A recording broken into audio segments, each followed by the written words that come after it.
mag-secret file, ay ilike mo muna ang video na to at mag-subscribe na sa aming YouTube channel. Don't forget to click the notification bell para hindi ka nahuhuli sa latest episode ng DJ Rocky's Secret Files.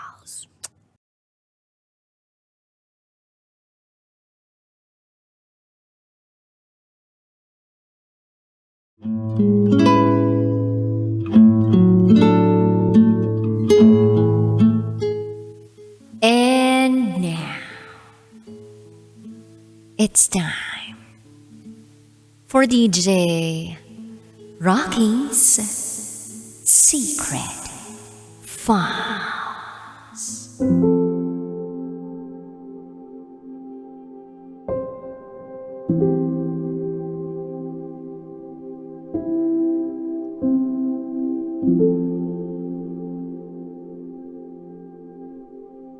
Kumalat sa opisina na kabit niya ako at umabot sa misis niya ang balita.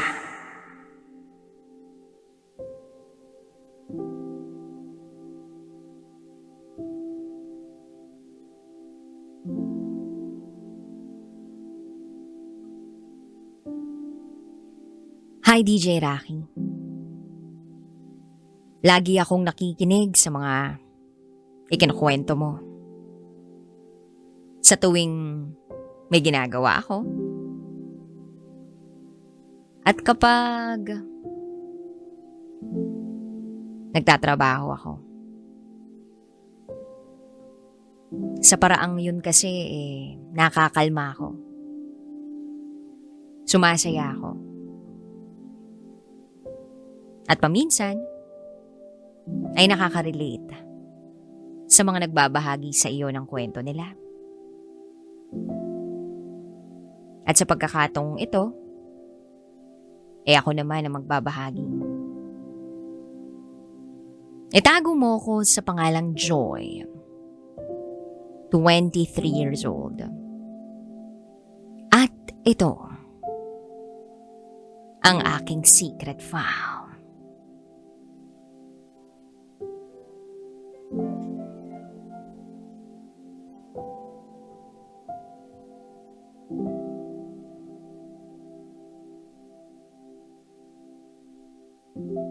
Meron akong kinakasama. Itago natin siya sa pangalang John. Meron kaming isang anak.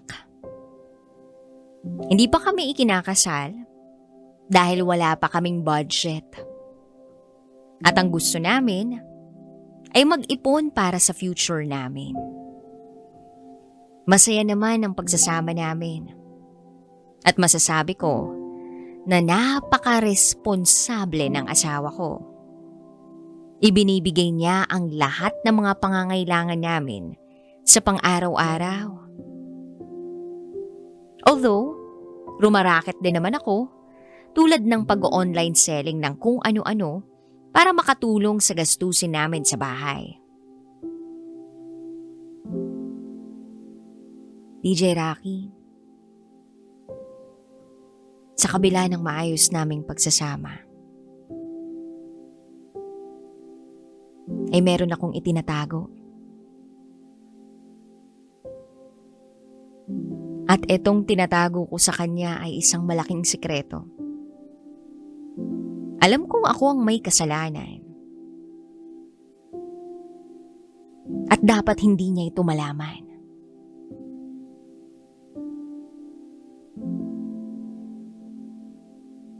Mahal ko ang kinakasama ko. Pero may mas mahal akong iba.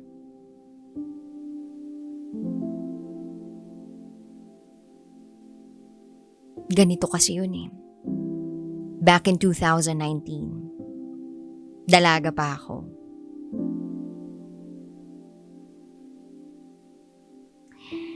First time kong magtrabaho. Meron akong nakilalang mature na lalaki. At that time, 32 years old na siya. Pogi, mabait, masipag, masayahin, at napakaganda ng ngiti. Itago natin siya sa pangalang Al. Grabe, yung pagpapapansin niya sa akin. Yung tipong pagpasok ko pa lang ng opisina, sasabihan niya ako ng, "Ay ganda, pumasok ako para makita ka." Sabay ngiti sa akin. Nung una, deadma. Kasi ang alam ko tungkol sa kanya ay isa siyang chick boy. Alam kong babaero siya. At alam ko na may asawa na rin siya. Pero habang lumilipas ang mga araw, natutuwa na ako sa kanya. Napapangiti na niya ako. At bukod doon, tinutulungan niya pa ako sa trabaho ko. Napaka-gentleman niya at napaka-marespeto.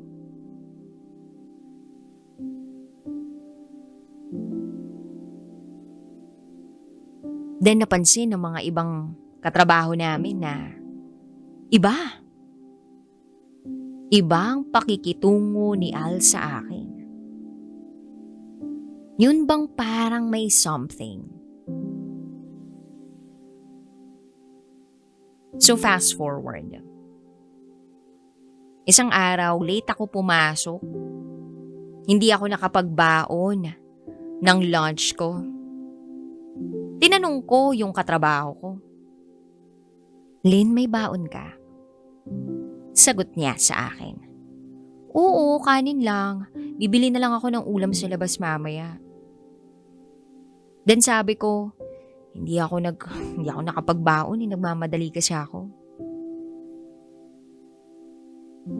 Yun pala, narinig lahat ng yun ni Al. At biglang sabi niya sa akin, "Gusto mo, sa'yo na lang tong baon ko." Then sabi ko, "Wag na, nakakahiya, bibili na lang ako sa labas." Then sabi ni Al, "Ewan ko sa'yo, basta ilalagay ko na lang tumamaya sa locker mo. Manok pa naman, niluto ko para sa'yo." Ngumiti sa akin tapos bigla na lang umalis. Naistatawa ako dun sa sinabi niya sa akin. Kinilig ako deep inside. Parang hindi na ako makatanggi. Parang ayoko na siyang i-reject. Tapos pag-check ko ng locker ko, aba, nandun nga talaga yung niluto niyang manok na adobo.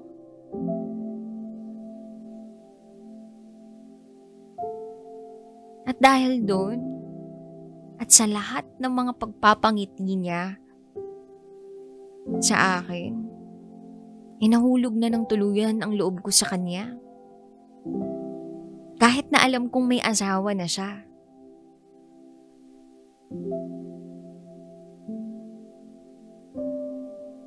So fast forward. Nagkakausap na kami online.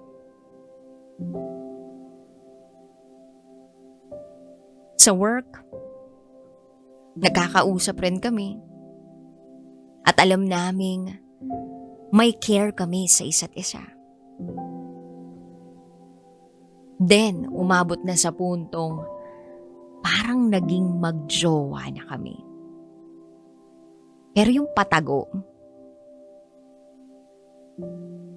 Then, kumalat ang balita sa opisina. Na-issue akong kabit. Although, may asawa si Al pero hindi pa naman sila kasal. Well, sa mata pa rin ng ibang tao, isa akong kirida o kabit. Pero hindi ko na pinansin yun. Hanggang sa tuloy-tuloy lang kami ni Al sa lihim naming relasyon. Nagsishare sa akin minsan si Al na hindi sila okay ng asawa niya. Malabo sila ng asawa niya. Para raw kasing ayaw na sa kanya nung asawa niya. At parang meron na tong iba. Hindi na raw siya pinapansin. Hindi na raw siya inaasikaso. Hindi na raw siya tinatabihan.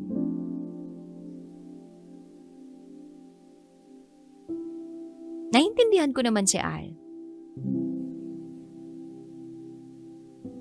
Ano nga bang magagawa niya kung gano'n na yung asawa niya? Sabi pa niya sa akin, sana raw, noon niya pa ako nakilala. Sana, ako na lang daw ang asawa niya. Kahit na nakakakilig, na sana, ako na lang yung nauna.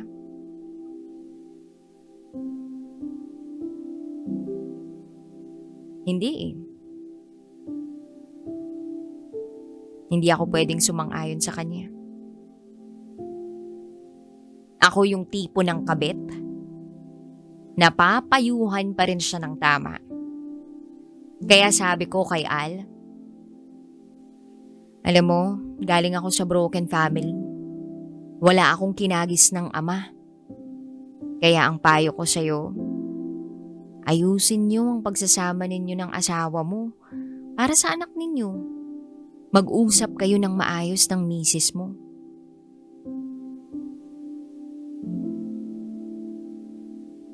Ganun ang payo ko sa kanya.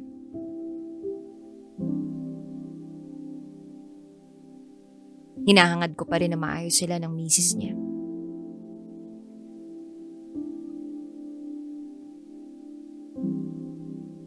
Dan hindi nagtagal. Halos lahat na ng mga tao sa trabaho, alam nang may something kami. Kalat na. Nakabit ako. O babae ni Al. Paano ba naman kasi, etong si Al, popular. Marami siyang tropa. At dahil marami siyang tropa, komportable siya rito. At ipinangangalandakan niya na mahal niya ako. Hanggang sa nakaabot ang balita sa misis niya. Bigla na lang ako nakatanggap ng message mula sa misis niya. Pinagchat-chat ako ng mga kung ano-ano. Pero syempre, hindi ko nireplyan. Sinin ko lang. Natakot ako noon. Kaya kahit mahirap, umiwas ako kay Al. Nakakatakot Baka biglang pumunta sa opisina ang misis niya. Doon magreklamo at sugurin ako. Kaya pilit ko siyang kinalimutan, pilit ko siyang iniwasan, at pilit kong nilibang ang sarili ko. Kumilala ako ng bago.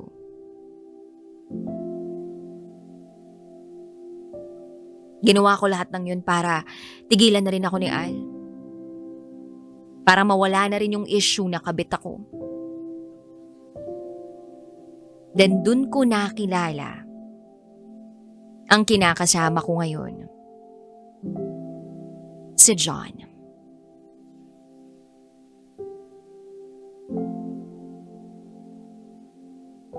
Binata siya. Pogi, payat, at matangkad. Nagkamabutihan kami. Hindi nagtagal, nalaman ito ni Al na meron akong bagong jowa. At sa wakas, nag-disconnect na siya sa akin. Yung huling message niya ay nagtatampo siya sa akin. Pero okay lang. Yun naman ang tamang gawin eh. Ang iwasan ko siya at iwasan niya rin ako. Nag-resign siya sa trabaho. Then nawalan kami ng communication.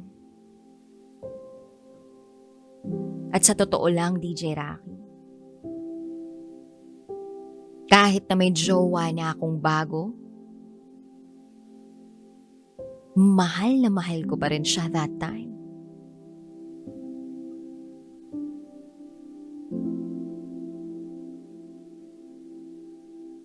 Ilang taon ang lumipas. Okay naman kami ng kinakasama ko. Nagiging masaya naman kami. Pero sumasagi pa rin sa isip ko si Al.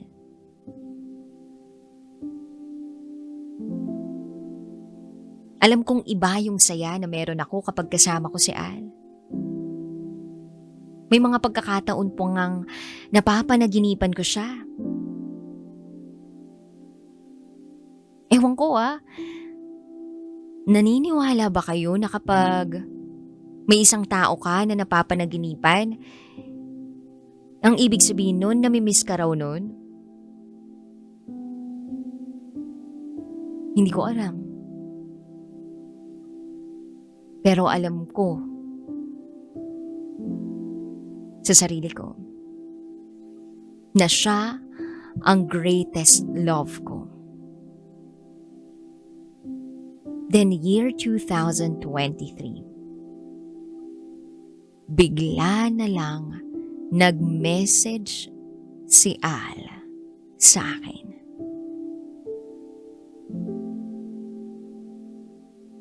Inisip ko noon kung re-replyan ko yung pangungumusta niya sa akin. Hanggang sa hindi ko na napigilan yung sarili ko. Kinumusta ko rin siya. Then sabi niya, Joy, miss na kita. Magkita naman tayo please. Sumagot ako ng, wala akong time para makipagkita. Walang mag-aalaga sa anak ko eh. Pero DJ Rocky, ginawan ko yun ng paraan. Nakiusap ako kay John na siya munang magbantay sa anak namin. Tinaon ko na sa rest day niya, magkikita kami ni Al. At ang dahilan ko, gagala ako kasama ang mga kaibigan ko. At dahil malaki ang tiwala ni John sa akin, agad naman niya akong pinayagan. At dumating na nga yung araw ng pagkikita namin ni Al. Sinundo niya ako sa isang lugar na hindi ko nasasabihin kung saan. Nag-take out kami ng pagkain. Hanggang sa umangkas na ako sa motor niya.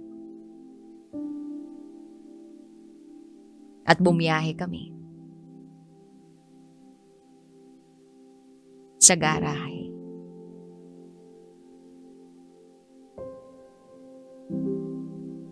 Nakaramdam ako ng kaba. At alam ko na hindi ako dapat mapunta sa lugar na iyon na hindi ang kinakasama ko ang kasama ko. Hindi naman normal sa isang babae at lalaki na pumunta sa isang motel na walang mangyayari. Nakikiramdam ako. Kabadong-kabado talaga ako. Hindi ako natatakot kay Al. Pero natatakot ako na makagawa ng kasalanan sa kinakasama kong si John. Natatakot ako makagawa ng mali.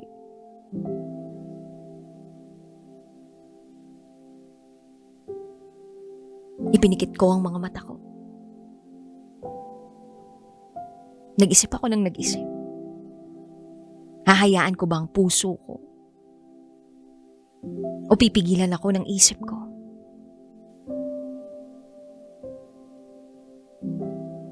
Sinubukan kong ikalma ang sarili ko. Pumasok na nga kami ng aming room. Inilatag na ni Ala ang mga pagkain. Pagkatapos namin kumain,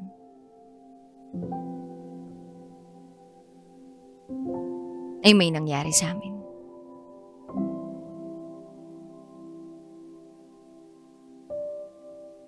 At hindi lang isa, kundi 3. 3 rounds sa loob ng 3 oras. Mahal ko pa rin kasi talaga si Al. Nandun na kami. At ayoko namang ma-disappoint siya. Hindi pa rin siya nagbabago. Poging-pogi pa rin. Funny pa rin. Gwapo rin naman ang kinakasama ko pero magkaiba sila. Si John kasi hindi masyadong madaldal. At hindi clingy. Ito namang si Al, tatawa ka talaga ng tatawa. Grabe ang sense of humor. At napaka-gentleman.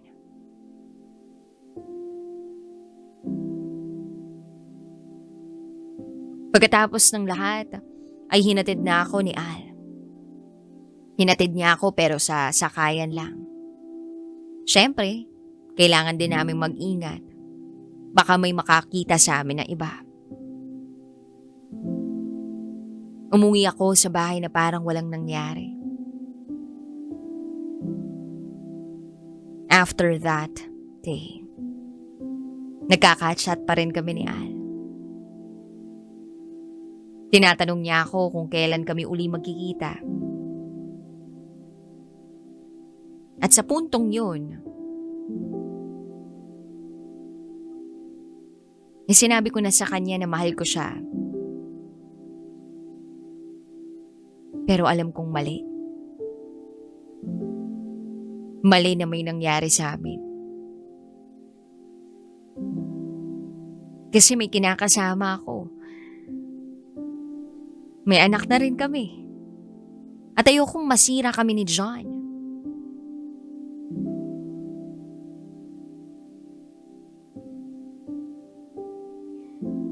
Pagkasabi ko noon, nirestrict ko siya. At sinubukan ko siyang kalimutan. Paminsan-minsan, binibisita ko pa rin ang Facebook account niya. Parang okay na ako na nakikita ko siya na naka-live. Paminsay kumakanta. O kapag nagpo-post siya ng picture niya na nakangiti siya. Parang okay na ako sa ganun. Masaya na ako sa ganun. Hindi na kasi kami dapat magkita pa ulit. Hindi na kami dapat magkaroon ng kahit anumang ugnayan.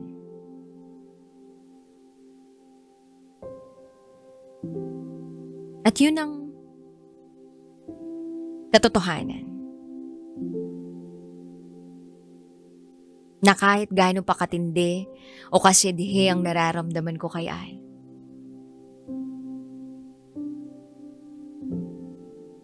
eh hindi ko na pwedeng ilaban yun.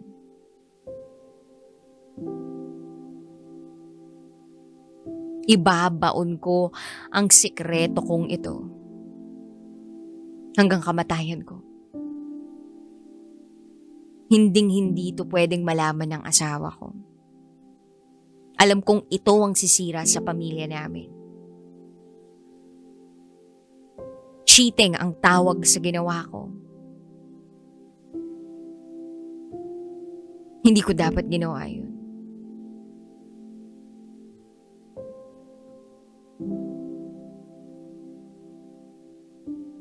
Pero alam mo, DJ Rocky, lagi ko pa rin napapanaginipan si Al.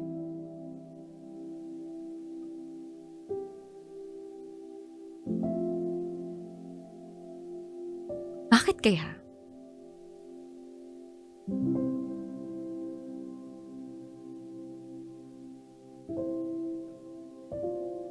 Itinuturing ko siyang greatest love ko.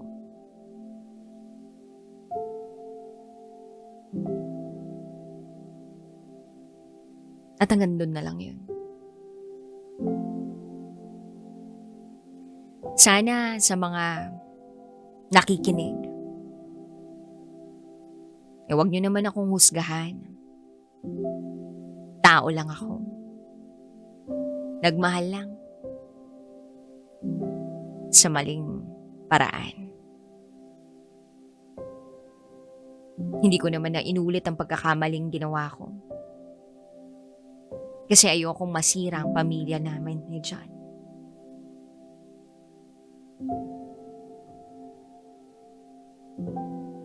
Hanggang dito na lang po, DJ Rocky. Muli, ako si Joy. At ito, ang aking secret file.